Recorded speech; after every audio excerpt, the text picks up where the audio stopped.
Ternyata dia teliti orang-orang yang sukses. Itu ada watak jahatnya. Ada monster-monsternya. Ada monsternya, tapi dipelihara dengan baik.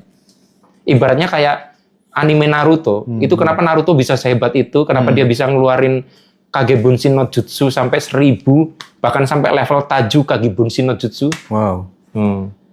Itu tahu bedanya ya? Jadi itu karena dia punya cakra yang sangat besar. Nah, cakra yang sangat besar itu gara-gara dia punya monster QB di dalam dirinya yang itu ganas banget. Tapi dia bisa kendalikan akhirnya. Nah, orang-orang hebat itu punya monster dalam dirinya yang dia kendalikan dengan sangat baik. Orang baik itu nggak punya monster. Gini, kita tuh hanya bisa bahagia kalau kita nggak peduli memberikan atensi ke penderitaan orang lain. Oke. Sekarang gini, emang Anda bisa makan enak? Kalau Anda saya bawa ke Aceh sana di mana orang nggak bisa makan. Enggak lah. Kita itu pakai baju nggak enak-enak aja, nggak mikir di sana nggak, para pengungsi nggak punya baju.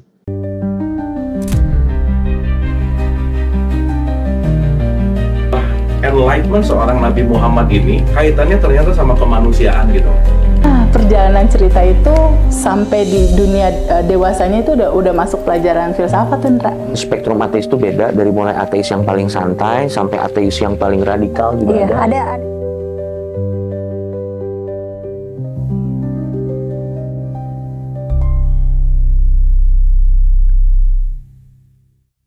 Tapi ini nih nggak adil rasanya kalau kemudian kita juga tidak memberikan solusi kepada sahabat-sahabat yang, ya sorry to say, ayahnya nggak jelas, nggak tahu siapa ayahnya. Atau udah meninggal semua. Ada yang kayak gitu soalnya. Oh iya. Nah, kalau kayak gitu sebetulnya memang kita harus mencari orang yang kita anggap sebagai perwakilan sih, Mas. Yang kita figurkan. Kita figurkan, karena nggak ada jalan lain sih ya. Tapi kan kalau kita bicara koneksi silang, yang penting adalah kalau bisa cari yang silang. Oke. Anda perempuan, bapak udah nggak ada ya ke Pak D misalnya. Gitu.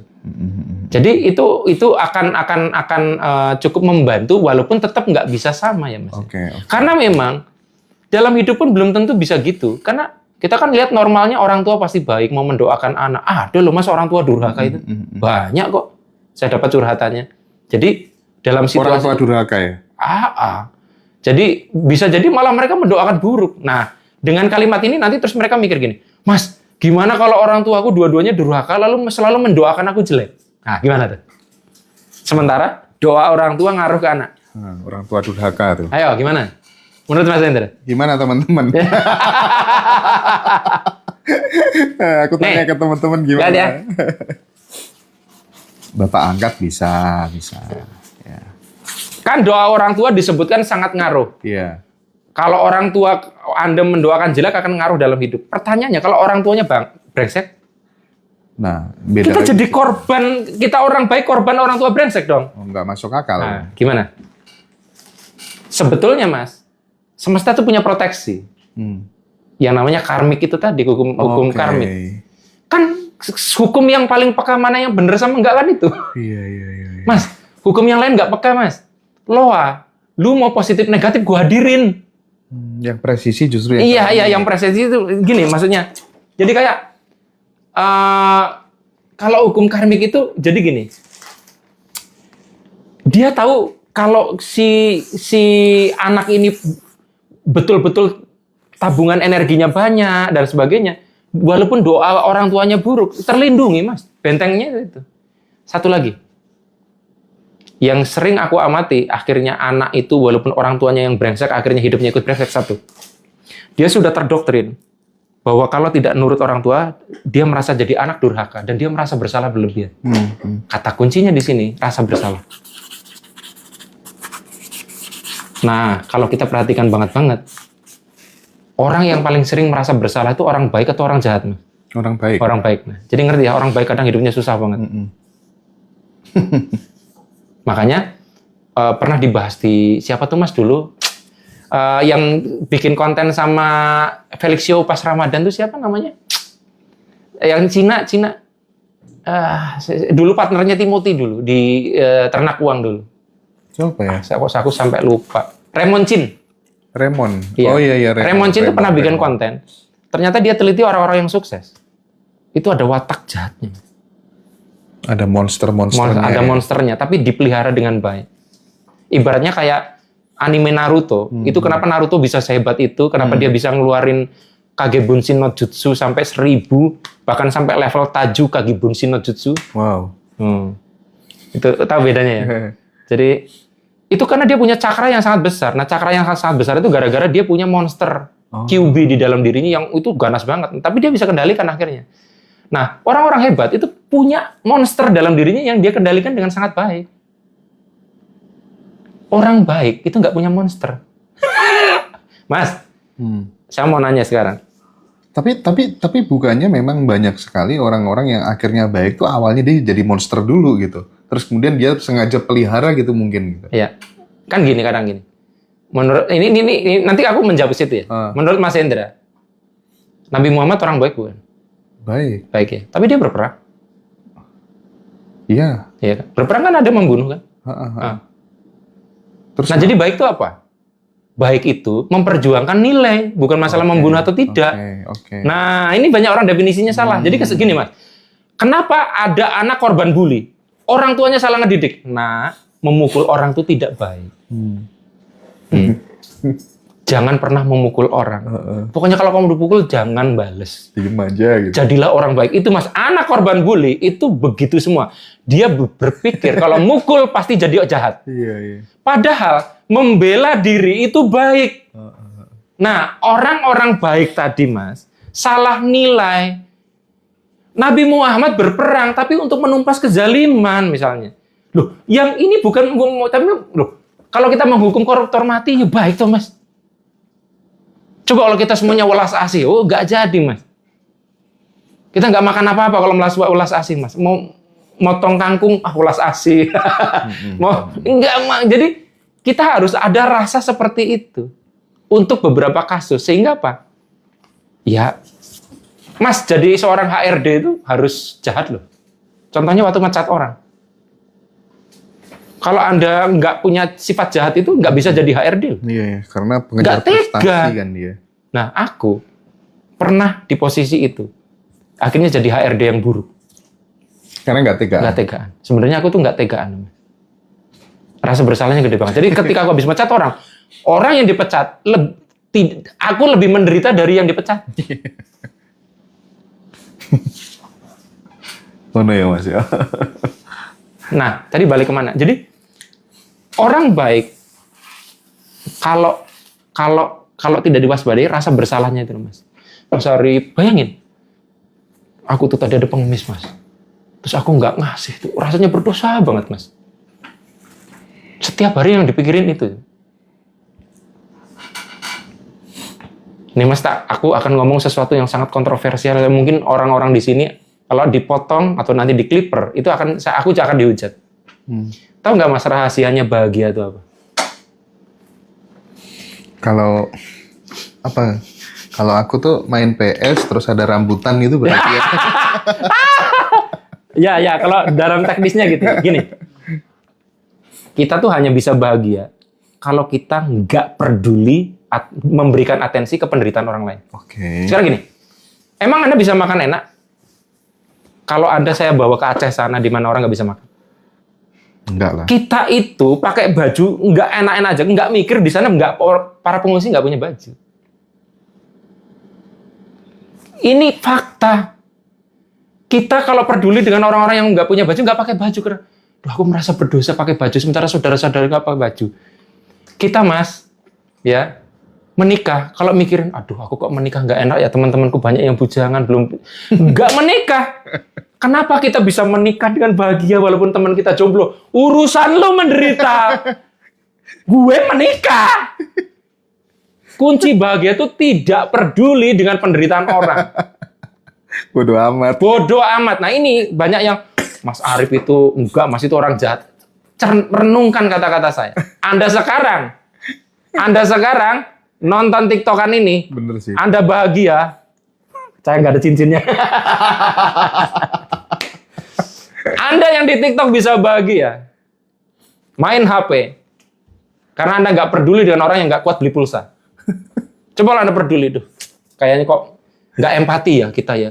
Main HP, TikTokan, Padahal ada orang di luar sana yang beli pulsa aja nggak mampu. Menderita terus. Kita tuh akhirnya jadi enjoy dalam hidup ya karena gitu. Makanya kenapa kita tuh jadi menderita banget kalau orang terdekat kita lagi menderita kan karena itu, Mas. Karena dia selalu kita lihat, kalau istri saya sakit makan jadi ikut nggak enak ya, Mas. Iya, iya. Karena dia selalu dalam tatapan saya, dalam jangkauan saya, sehingga saya jadi nggak peduli. Betul, betul. Coba kalau tetangga yang sakit, bodoh amat. Loh, Mas Hendra, maaf ya, Arek-arek guyu terus ya mau Mas. Iki loh, arek ini. Mas Hendra anaknya sakit, bisa nggak fokus loh kawan saya. Iya, betul. Karena itu dalam lingkup kepedulian Anda. Tapi kalau anaknya orang nggak jelas, ya urusanmu lah. Aku mau wawancara, bisa di sini. Masa kita bilang, Hendra tidak peduli tetangganya. Loh, ya bukan urusanku. Nah, yang repot adalah, banyak orang menggunakan cara pandang ini ketika jadi pejabat. Mas, ketika jadi pejabat, semua adalah anak gue. Sehingga satu provinsi bencana itu menyakiti saya gitu. Betul. Nah, cara berpikir saya begini tuh nggak boleh dipakai ketika kita jadi pejabat publik loh. Loh ya repot, Mas. Iya. Ya bodoh amat. Iya. Gue makan di Aceh. Nggak boleh sebagai pejabat publik ketika Anda jadi presiden itu ada bapak kami semua. Nggak bisa pakai logika tadi, jadi paradoks, Mas. Cara berpikir tadi tuh hanya bisa dipakai kalau Anda sebagai individu. Aku seneng dan bertahan nonton live ini sejak jam 9 karena nggak peduli sama istriku yang kerja. Nah kan, coba kalau Anda, istriku kerja masalah aku TikTok, kan Anda nggak nonton live ini. Nah terus Anda merasa bersalah, enggak? Oke istriku, mungkin aku seperti mengabaikanmu, tapi percayalah dengan nonton ini aku bisa ceritakan banyak hal nanti. Nah, orang yang rasa bersalahnya ini Mas, orang-orang kayak gini terlalu baik, itu terlalu empati, drain, energinya habis. Saya tuh gusar, Mas, karena banyak orang-orang yang nggak terlalu baik, hidupnya enak, orang baik malah hidupnya nggak enak. Karena ini, netapin harga nggak enak, ya, ditawar sampai mati, nggak mempertahankan harga. Tapi Anda jangan terus jadi, oke, setelah podcast ini saya akan jadi orang jahat. Bukan gitu juga, Mas. Ya. Cuman, Anda ngerti nggak sih maksudku? Iya, paham. Ada waktunya, kita tuh perlu menggunakan porsinya ya. Ada porsinya. Nah, dinamika inilah, Mas, yang membuat kenapa menjalani hidup tidak sesimpel belajar loa. Inilah yang nggak bisa dilakukan ketika ngajar, Mas. Nih, di podcast Ngaji Roso, saya tuh bisa dinamis, Mas. Des, langsung saya buat kontra penjelasannya. Des, saya batalkan lagi, saya kembalikan. Orang tahu tuh. Tapi di kelas kalau kayak gitu, saya kan bingung, Mas. Iya, betul. Jadi itu yang saya bilang kelebihannya dari acara video seperti ini, Mas, adalah ini juga melengkapi yang. Jadi misalkan Mbak Feby itu ketika ngajar di kelas, dia bikin sistematika. Ketika dia di luar, pas diskusi, tanya jawab, lagi live, itu dinamisasinya.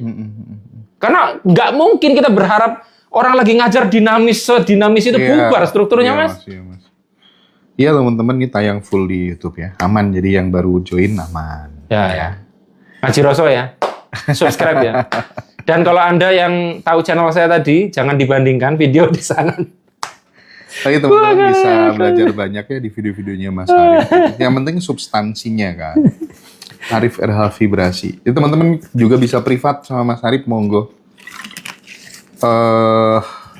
Tapi anehnya Mas gini, Mas, kadang tuh aku tuh berapa kali nolak job. Serius, sampai job itu job. Tapi job-job offline kan dari dulu kan mau tolak terus kan? Enggak gini, kaitannya dengan ini. Jadi sampai tak ini kok tak kasihin ke ini, ke orang-orang ini. Ini ada job, tak kasih nomor, terus dia bilang makasih ya. Dia jobnya goal. Oke. Malah proposalnya tak kasih contohnya gitu. Dan nominalnya lumayan. Karena waktu mau menggarap job itu tuh males, Mas. Tapi ketika besok ada podcast Ngaji Roso, Mas, ketemu Hendra itu rasa excitednya lebih ngajar loh, Mas. Serius. Temenan, Mas, temenan. Serius. Loh, aku loh ketemu sampean kurang dino wis nang Jogja sik piye sampean coba. Loh, Ini serius. nek sampean gak mrene aku. Makanya jadi aku itulah yang akhirnya pada tataran tertentu, Mas. ada hal-hal yang kita sudah bisa ngomong, ada hal-hal yang nggak bisa ditakar dengan uang. Iya betul banget. Aku nggak dapat Aku ini tahu di itu. kalau aku ngajar di itu. Oke. Kita akan perdalam lagi teman-teman soal ini penyatuan energi melalui perkawinan, Mas. Ini mesti ada sesuatu mungkin yang bisa didapatkan oleh teman-teman Iya. lagi nih. Jadi kan saya meyakini bahwa segala sesuatu adalah energi, dan energi ini sifatnya adalah tidak diciptakan, tidak mustah, dia hanya berubah bentuk dari Oke. sebentuk bentuk lain. Nah, laki-laki perempuan juga energi dan secara komposisi kan beda tuh. Kalau laki-laki dominannya yang, tetap ada yin yang dalam dirinya, tapi Iya. dia dominan yang. Yang, Tapi yang dipanggil yang cewek ya. yang itu maksudnya yang nggak terlalu punya banyak keinginan atau yang Gini, punya banyak keinginan. saya lupa tuh. Tolong ini tuh kalau di browsing. Jadi kan Iya, yin yang kan gini kan.